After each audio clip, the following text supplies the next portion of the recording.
Voici l'aventurier de la vérité, Laurent Guimier, bonjour. Bonjour Bruce. Le vrai faux de l'info, sur Europe 1, nous partons à Londres ce matin, vous enquêtez sur la délégation française aux obsèques de Margaret Thatcher. Et oui, parce que la droite accuse le gouvernement d'avoir traité l'événement un peu par-dessus la jambe. C'est Madame Guigou, présidente de la commission des affaires étrangères à l'Assemblée, qui représentait la France mercredi dernier à ses obsèques.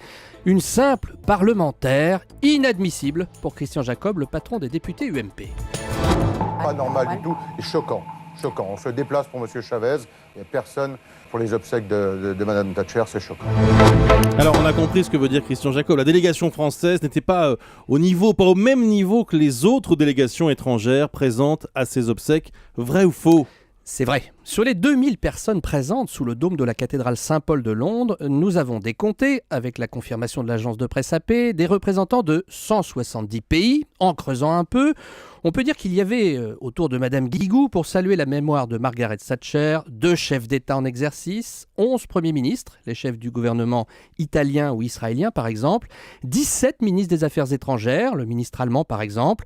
Au total donc des personnalités d'un rang protocolaire supérieur au rang de la représentante de la France, qui, je le rappelle, est l'un de nos 925 parlementaires. Bon, en même temps, rien n'obligeait la France à envoyer un ministre à cette cérémonie. Tout à fait, c'est un geste politique qu'on fait ou pas d'ambiguïté là-dessus. Christian Jacob le dit d'ailleurs dans l'extrait, un ministre pour Chavez, un député pour Thatcher, la France fait ce qu'elle veut. En revanche, j'ai tout de même creusé encore un peu la liste des personnes présentes. Et plutôt que de prendre l'intégralité, j'ai regardé les délégations des pays du G20, oui. Les 19 grands autres pays, il ne faut pas prendre mal l'expression, mais avec lesquels on peut comparer la France sur la scène internationale.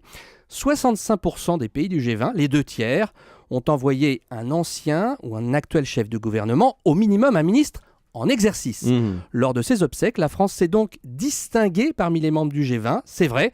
De là à être choqué, comme le dit Christian Jacob, ça, c'est une autre histoire. C'est à chacun de se faire son idée sur le dernier geste qu'il fallait faire pour Maggie. Oui, c'est évidemment la personnalité de Margaret Thatcher, son bilan politique, qui est sans doute, on peut l'imaginer, à l'origine de ce choix. De ce choix. Bien.